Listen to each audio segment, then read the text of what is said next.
말하니라. 아멘. 여러분, 우리가 삶을 살다 보면 우리가 배신을 당하고 억울한 일 당하고 또 오해를 받고 그럴 때가 있지 않습니까? 내가 옳게 살았는데도 상황이 악화되고 내가 도움을 청했는데도 도움을 청했던 사람에게 우리가 배신을 당하고, 그래서 그 상처가 지금 또 아물지 않은 채 우리가 또 살아가기도 하죠. 오늘 이 창세기는 그런 사람을 위해 요셉의 이야기를 기록하고 있습니다. 요셉은 보십시오. 형들에게 팔렸지 않습니까? 그 피를 나눈 혈육, 그 청이 있는 그 형들이 자신을 팔았습니다. 절제에 그는 노예가 됩니다. 그죠? 억울하게 또 감옥에 갇힙니다. 그죠? 그러나 오늘 본문에서 놀라운 장면을 우리가 목격하게 됩니다. 요셉이 형들 앞에 서서 이렇게 선언합니다. 나를 이리로 보낸 이는 당신들이 아니요 하나님이시라. 내가 이렇게 애굽에 팔린 것은, 내가 이렇게 애굽의 노예가 되고 내가 이렇게 애굽에 가서 이렇게 힘들게 살게 된 건 형님들 때문이 아니고 하나님이시라. 여러분, 그렇다면 우리 하나님이 이 절망 인간의, 이 한 인간 요셉의 이 어려운 힘든 고난의 그 터널 속에서 하나님이 무엇을 하고 계셨던 것일까요? 여러분, 가만히 생각해 보면 우리 하나님은 우리 삶의 고난, 고통의 그 현장 속에서도 하나님의 섭리는 늘 작동하고 있음을 우리가 믿어야 됩니다. 여러분, 요셉이 정체를 드러내는 그 장면은 감동을 뛰어넘어서 하나님의 섭리가 인간 역사 속에서도 완성되어져 가는 것을 우리가 발견할 수 있습니다. 5절 말씀에 그 요셉은 형들에게 말합니다. 자신을 밝히니까 형님들 납니다, 동생 아옵니다 하는 순간 형들이 얼마나 놀랐겠어요. 얼마나 놀랍니까? 권력자 앞에서 이제 엄청난 죄가 발각된 거지 않습니까? 그러니까 부들부들 떨고 있는 그 형에게 뭐라 그래요? 근심하지 마세요, 두려워하지 마세요, 한탄하지 마세요, 죄책감을 갖지 마세요, 슬픔에 빠지지 마세요. 요셉은 과거를 오늘 고발하고 과거를 덜추고 이 형들을 그냥 쏘아붙이려고 그러는 것 아닙니다. 요셉은요, 이 모든 형들의 그 잘못, 형들의 그 자신을 판 그 모든 것을 하나님의 주권, 하나님의 뜻으로 풉니다. 어떤 한 사람이 말년에 이런 말을 했습니다. 나는 인생을 실패와 좌절을 많이 겪었는데 그 실패와 좌절이 나를 망하게 한다고 나는 늘 생각했다고.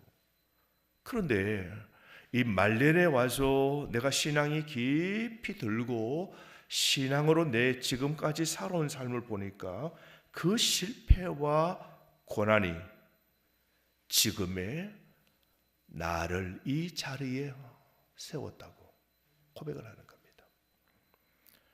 어떤 사람은 실패를 망함으로 보고 어떤 사람은 실패를 하나님의 길로 보는 겁니다. 여러분, 이것이 바로 신앙의 눈이죠. 우리 신앙의 삶의 눈으로 보면 과거에 그 둘러오고 과거에 우리 인생이 바닥이고 우리가 깨어지고 부서지고 그때 엄청난 우리가 질병을 안았어요. 엄청난 사건 사고를 만났어요. 그런데 지금 그때는 너무 원망스럽고 왜 하나님이 이렇게 만드셨냐고, 그 실패와 좌절이 나를 망하게 했다고, 그런 것들이 내가 그렇게 해석되었는데 좀 지나 지금 이제 하나님의 말씀 앞에 서고 신앙이 돌아와서 딱 둘러보니까 그 모든 고난과 실패와 엄청난 어려운 일들이 바로 하나님의 길로 가게 만든, 신앙이 더욱 단단하게 다져지게 된 하나님께서 인도하시고 하나님이 그 고난을 허용하셨다는 것을 깨닫게 되는 것이죠. 여러분, 하나님은 고통을 외면하지 않으십니다. 우리의 그 고통 안에서도 하나님이 조용하게 저와 여러분의 선을 위하여 일하고 계시는 것이죠. 오늘 여러분이 당하고 있는 억울함과 그 배신의 자리에서도 하나님은 절대로 그 주권적인 손을 멈추지 않으신다는 것을 믿으시길 바랍니다. 지금 당장은 이해되지 않아도 여러분 괜찮습니다. 그 하나님의 섭리는 우리의 이해보다 먼저 움직이고 계심을 꼭 믿으십시오. 여러분, 지금 억울한 일이 있습니까? 배신의 기억이 아직도 여러분의 가슴 한켠을 그렇게 차지하고 있지는 않습니까? 요셉이 알아냈던 것을 우리도 알 수 있습니다. 고통은 하나님의 부재의 증거가 아니라 하나님의 섭리의 통로였음을 우리도 알게 될 겁니다. 또 한 가지 여러분, 우리가 알 수 있는 것은 하나님은 악을 선으로 전환하시는 분이십니다. 8절 말씀 참 중요한데요. 오늘 이 8절 말씀 여러분 한번 이 대목, 나를 이리로 보내리는 당신들이 아니요 누구라고요? 하나님이시라. 참 이 부분 아주 유명한 신앙의 고백의 대목이죠. 나를 이리로, 나를 이 고통으로 그렇게 몰아넣은 것은 형님들이 아니고 이 고난은 하나님이 허용하신 거라고. 하나님의 뜻과 계획과 섭리 속에 있었노라는 이 고백 보십시오. 요셉은 형들의 죄를 그렇다고 부정한 건 아닙니다. 형들은 실제로 동생을 팔아먹은 죄인입니다. 실제로 잘못했습니다. 그러나 여러분, 요셉은 인간의 형님들의 그 악한 행위 뒤에서 하나님의 섭리가 더 크게 작동하고 있었음을 믿고 있는 것 아니겠습니까? 여러분, 하나님이 보내셨다라는 이 구절이 오늘도 보면 5절, 7절, 8절 세 번이나 반복합니다. 의도적으로 반복하죠. 하나님이 나를 애굽에 보내셨다고. 아니, 형님들이 팔아먹은 것 아니라 형님들이 그렇게 했을지라도 하나님이 다 계획을 갖고 나를 이리로 보내셨다고. 나를 이리로 보내셨다고. 세 번이나 이 성경을 기록한 모세는 이렇게 이것을 기록하고 있습니다. 보낸 이는 하나님이시라. 아멘이십니까? 내 인생 지금까지 살아온 것, 둘러온 것, 고난이 있었고 힘듦이 있었고 어려운 일이 있었던 것, 내 삶 지금까지 인도하신 이는 하나님이시라. 여러분, 이게 참 놀랍지 않습니까? 이게 여러분 구원의 역사의 패턴입니다. 보십시오. 아담의 타락도 이스라엘의 그 실패도, 예수님을 십자가에 못 박은 인간의 그 의도도 하나님은 그 모든 것을 다 뒤집어 어떻게요? 구원의 역사를 완성했지 않습니까? 악이 침투하고 악이 우리를 고난으로 밀어넣고 마귀 사탄이 우리를 깨트리고 심지어 아들 예수 그리스도를 죽여도 하나님의 계획은 절대로 여러분 망가뜨리지 않고, 마귀 사탄이 예수 그리스도를 죽여도 그 속에 하나님의 계획과 섭리는 작동하여 어떻게요? 그 십자가를 지심도 누구의 계획입니까? 하나님의 계획이었어요. 우리의 삶에 지나온 고난과 어려움과 힘듦도 하나님 다 계획하신 겁니다. 나를 다듬으셨죠. 나를 더 하나님 붙잡도록 만드셨죠. 더 믿음의 삶을 살도록 하나님이 하신 겁니다. 그래서 여러분, 로마서 8장 28절 이렇게 말하지 않습니까? 하나님을 사랑하는 자, 곧 하나님의 뜻대로 부르심을 입은 성도에게는, 자녀에게는 모든 상황이, 모든 것이 합력하여 선을 이룰다. 우리 하나님은요, 반드시 우리에게 선을 이루는 겁니다. 어느 암 환우가 말이죠, 갑자기 급성 암이 왔어요. 그러니까 하나님이 얼마나 원망스럽겠어요.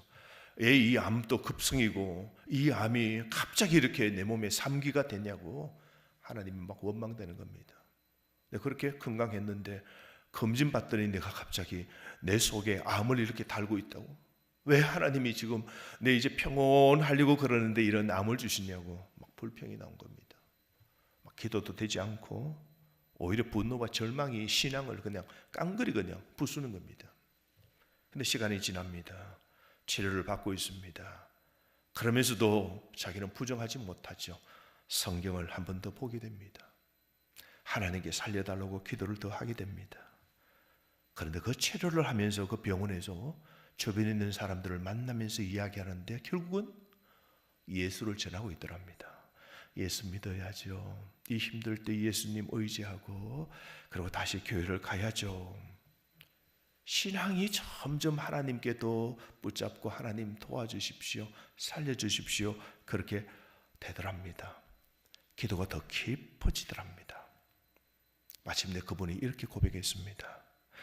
암이 저를 망가뜨린 것이 아니라 하나님이 이 병을 통해 저를 새 사람으로 빚으셨다.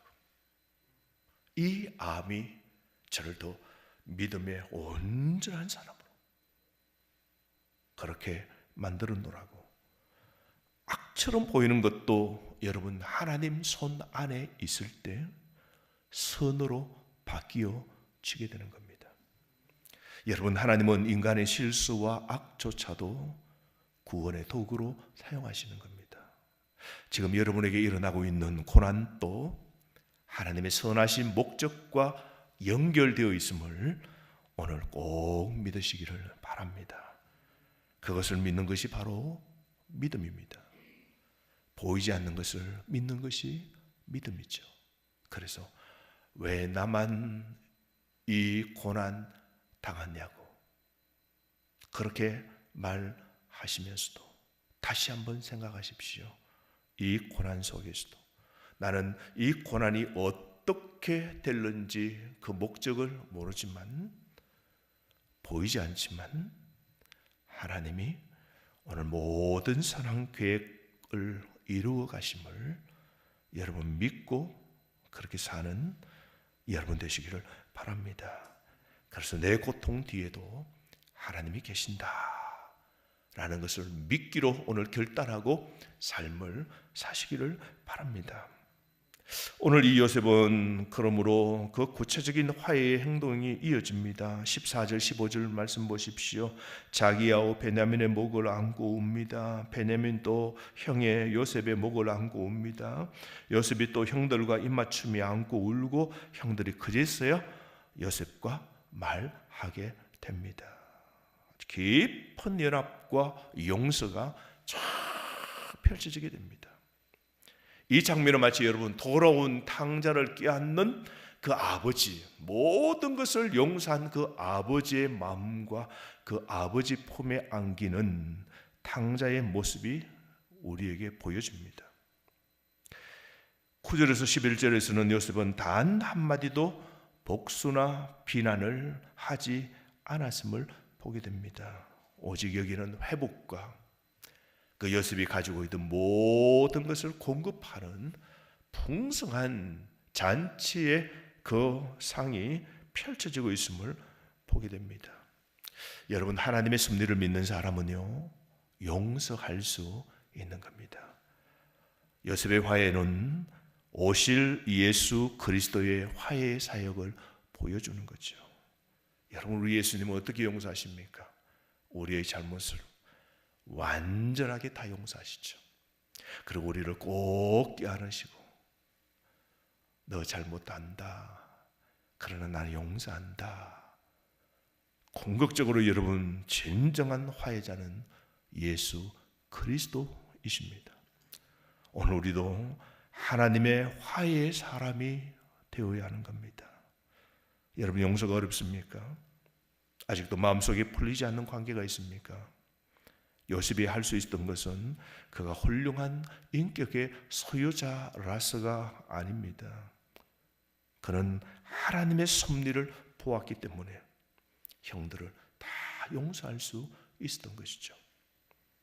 오늘도 여러분, 이 하나님을 붙잡을 때 우리는 옳은 길을 걸을 수 있고 우리는 용서의 문을 열 수 있는 겁니다. 오늘도 이 하루 과거의 상처를 여러분 다 내려놓으시고 용서하는 사람, 또한 더불어 현재의 지금의 고난 앞에서도 소망을 잃지 않는 그런 성도로 사시는 여러분 되기를 주의 이름으로 축복합니다. 자비로우신 하나님,